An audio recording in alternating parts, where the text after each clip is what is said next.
तो 2 की शुरुआत में मिश्रा सीधा बैंक पहुंचता है, जहां पहले से लोग हंगामा कर रहे थे। तब बैंक का मैनेजर आकर बताता है कि हम इसमें कुछ भी नहीं कर सकते, आप लोगों के पैसे कब मिलेंगे हमें भी नहीं पता। ये सुनकर लोग भड़क जाते हैं और सिक्योरिटी वाले लाठियों से उन्हें मारने लगते हैं, जिसमें मिश्रा के भी चोटें आती हैं। अब मिश्रा जब ऑफिस पहुंचता है तो यहाँ उसके बॉस उसे ताना मारने लगते हैं कि काश तुमने कुछ अच्छे काम किए होते तो तुम्हें ऐसे पैसों के लिए अब रोना नहीं पड़ता, बल्कि तुम्हारे हाथ में मेरी तरह लाखों में कैश होता। तब मिश्रा भी उदास होकर वहाँ से बाहर आ जाता है। अब यहाँ मिश्रा से लता पूछती है कि अब आप क्या करोगे, जिस पर मिश्रा कहता है कि मैं कुछ भी नहीं कर सकता, क्योंकि मुझे छोड़कर सब लोगों ने घूस ली है और उनके अकाउंट फ्रीज हो गए हैं, फिर भी उन्हें कोई फर्क नहीं पड़ रहा क्योंकि उनके पास घर पर लाखों में रुपया पड़ा है। तभी मिश्रा पर बच्चों के स्कूल से कॉल आता है और वो वहाँ चले जाता है। अब स्कूल में जैसे मिश्रा आता है तो वो एक लड़के के कान पर खून देखकर वहीं बेहोश हो जाता है। फिर जब उसे होश में लाते हैं तो पता चलता है कि उस बच्चे को मिश्रा के बेटे ने मार कर खून निकाल दिया, जिस पर उसके मम्मी पापा कंप्लेन करने आए थे। और हमें पता चलता है कि ये बच्चा वही है जो मिश्रा के बेटे को मारता था। पर यहाँ आज प्रिंसिपल भी कहती है कि मिश्रा जी गलती आपके बेटे की ही है, जिस पर मिश्रा अपने बच्चों से जबरदस्ती सॉरी बुलवाता है क्योंकि उसे बात आगे नहीं बढ़ानी थी। तभी प्रिंसिपल कहते हैं कि आपने तो फीस भी सबमिट नहीं करी, इसलिए हम फीस के साथ फाइन भी लगा रहे हैं। तब मिश्रा कहता है कि मैं फीस जल्दी भर दूंगा। फिर बाहर आकर मिश्रा के बच्चे उसे कहते हैं कि आप बहुत डरपोक हो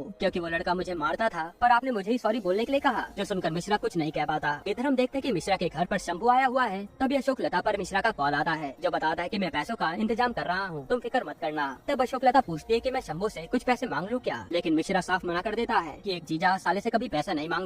इसके बाद शंभू वहाँ से जाने लगता है और अपनी दीदी से कहता है कि मुझे काम से जाना है इसलिए बैग यही रख रहा हूँ, इसमें पैसा है तो इसे संभाल कर रख देना। अब मिश्रा जब अपने ऑफिस जा रहा होता है तो उसे पैसों को लेकर टेंशन होने लगती है और उसे ख्याल आता है कि उसके मम्मी पापा का घर पूरा टूट गया है, साथ ही फीस न भरने के कारण उसके बच्चों को स्कूल से निकाल दिया गया। ये सोचकर मिश्रा की हालत खराब हो जाती है। अब हम एक आदमी को भागते हुए देखते हैं जिसके पीछे राजा के आदमी पड़े थे। तभी आगे जाकर राजा उस आदमी को घेर लेता है और बताता है कि तुझे किडनैप करने के लिए हमें पैसे मिले हैं। उसी टाइम वहाँ पर एक और गैंग आ जाती है जो राजा की राइवल थी और यहाँ उसे भी इस आदमी को किडनैप करने के पैसे मिले थे। तभी यहाँ फायरिंग शुरू हो जाती है और ये लोग डिसाइड करते हैं कि जो उस आदमी को पहले पकड़ेगा ये आदमी उसका होगा। तब राजा का खास आदमी ढैंचा उस आदमी को पकड़ लेता है और इसी दौरान उस राइवल गैंग के एक आदमी का वो पैर भी तोड़ देता है। इसके बाद हम मिश्रा को देखते हैं जिसके पास पैसों का कोई बंदोबस्त नहीं हो रहा था। तब वो अंशल से मिलने चले आता है और यहाँ अंशल उसे फाइल पर साइन करने के लिए 20 लाख रुपए ऑफर करता है। अब मिश्रा इतना ज्यादा शरीफ था कि वो सब चीज कैलकुलेट करके सिर्फ 4.5 लाख रुपए ही मांगता है। तब अंशल उसे वो पैसे दे देता है कि मेरा काम जल्दी हो जाना चाहिए। फिर पैसे घर लाने के बाद वो अपनी बीवी से कहता है कि मुझे ये पैसे ऑफिस वालों ने दिए ताकि मेरी मदद हो सके। अब जैसे मिश्रा सोता है उसे ख्वाब आता है कि जिस बिल्डिंग की फाइल पर उसने साइन किए थे वो ढह गई है और अब पुलिस उसे पकड़ने आ रही है। तभी मिश्रा की आँख खुलती है और वो टेंशन में आ जाता है कि अब मैं करूँगा क्या। वहीं अशोक लता आकर बताते हैं कि मैंने बच्चों की स्कूल फीस दे दी है और पैसा भी मम्मी पापा के पास पहुँच गया होगा। ये सुनकर मिश्रा सोचने लगता है कि मुझे कोई साइन वगैरह नहीं करने, पर अब मैं पैसे कहाँ से लाऊंगा क्योंकि सारा पैसा तो खर्च हो गया। फिर मिश्रा सीधा अंशल से जाकर मिलता है और साइन करने से मना कर देता है। तब अंशल मिश्रा को सीधा बंदूक दिखाकर कहता है कि ये कोई मजाक नहीं है और अब मैं ये साइन तेरे बॉस से करवाऊंगा, पर मुझे मेरे 4.5 लाख रुपए वापस चाहिए, वो भी इंटरेस्ट के साथ। तब डर के मारे मिश्रा भी मान जाता है। इधर हम शंभू की बीवी को योगा क्लास में देखते हैं और क्लास खत्म होने के बाद एक गुंडा अब्दुल जो गुस्सा कम करने के लिए इस क्लास में ज्वाइन हुआ था, वो योगा टीचर को बंदूक दिखाकर धमकी देता है कि अगर मेरा गुस्सा शांत नहीं हुआ तो मैं इसी से तुझे उड़ा दूंगा। तब शंभू की बीवी को वो बंदूक देखकर काफी अच्छा लगता है। इसके बाद हम बिंदी को देखते हैं जो आज अपना मेकअप कराने ब्यूटी पार्लर आई थी। वहीं यहाँ राजा उस आदमी की फिरौती लेकर उस आदमी को जाने देता है और हम देख पाते हैं कि राजा के आदमी लप्पू को सिर्फ 17 तक की गिनती आती थी, इसलिए वो पैसा गिनने में बहुत देर करता था।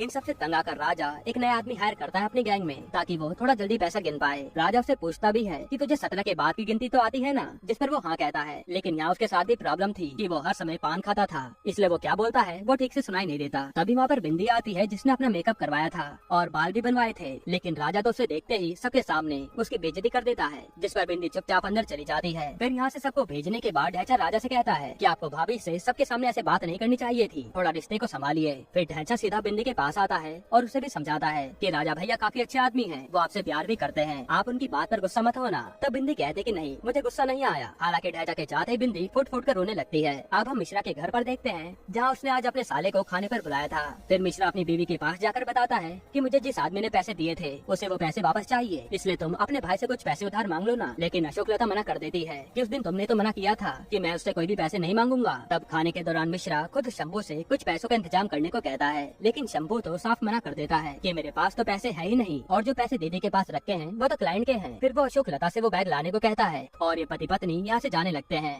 जाते जाते वो कहते भी हैं कि और लहराओ ईमानदारी का झंडा, अब आ गई ना दिक्कत, और फिर वो चले जाते हैं। उनके जाते मिश्रा कहता है कि इसके पास पैसे थे लेकिन इसने दिए नहीं, जिस पर अशोक लता भड़क जाती है कि क्यों कोई हमारी मदद करेगा और तुमसे तो कुछ जुगाड़ हो नहीं पाया, बहुत ईमानदार बनते थे ना, यहाँ वो गुस्से में अपने पति को लूजर तक बोल देती है, जो सुनकर मिश्रा को गुस्सा आता है और वो स्कूटर उठाकर निकल जाता है। इधर हम शंभू को देखते हैं जो अपने क्लाइंट के पैसे भी मार्केट में लगाए बैठा था ताकि प्रॉफिट कमा सके। और ये उसकी बीवी कहते हैं कि अच्छा हुआ तुमने अपने जीजा को पैसे नहीं दिए, क्योंकि हमारे पास जो पैसे हैं उसे हमें फ्यूचर के लिए भी तो बचाना है। इधर मिश्रा सीधा एक पब में अपने दोस्तों से मिलने आता है जो उसके कॉलेज के दोस्त थे, पर मिश्रा यहाँ उन्हें अपनी परेशानी नहीं बता पाता, कहीं ये लोग उसका मजाक न बनाए। इसके बाद ये लोग दारू पीते हैं और एक प्लान बनाते हैं प्रोस्टिट्यूट को बुलाने का, जिस पर मिश्रा मना करता है, लेकिन ये लोग जबरदस्ती उसे अपने साथ ले जा लेते हैं। फिर हम मिश्रा को एक कमरे में एक प्रोस्टिट्यूट के साथ देखते हैं जहाँ मिश्रा चुपचाप बैठा था। फिर वो लड़की से कहता है कि मैं तुम्हारे साथ कुछ भी नहीं करूंगा, तुम चली जाओ। पर लड़की कहते कि मुझे तो 15,000 मिल चुके हैं, तुम कुछ करो या ना करो कोई फर्क नहीं पड़ता। ये सुनकर मिश्रा तो चौंक जाता है कि सिर्फ इतनी सी देर के लिए तुम्हें 15,000 मिले हैं। तो लड़की बताते है कि ये तो कुछ भी नहीं है, एक रात के पूरे मुझे 60,000 रूपए मिलते हैं। मिश्रा कहता है कि इतनी तो मेरी टैक्स कटने के बाद सैलरी आती है। जिस पर लड़की कहते कि मैं लोगों को कुछ ऐसा देती हूँ जो तुम्हारे पास नहीं है और इसलिए मैं इतना ज्यादा कमाती हूँ। ये सुनकर मिश्रा वहाँ से सीधा पैसों के बारे में सोचता हुआ घर आता है और फिर वो कंप्यूटर पर सर्च करने लगता है कि क्या ये प्रोस्टिट्यूशन का काम लड़के भी कर सकते हैं और इसमें कमाई कितनी होती है। तभी उसे एक वेबसाइट मिलती है जिसमें लड़का लड़की किसी भी टाइप के प्रोस्टिट्यूट को आप बुला सकते हैं। तब यहाँ मिश्रा अपनी एक प्रोफाइल बनाता है सीए टॉपर के नाम से, क्योंकि अब उसे जल्दी पैसे कमाने का इससे अच्छा कोई तरीका समझ नहीं आ रहा था। यहीं पर एपिसोड 2 खत्म होता है।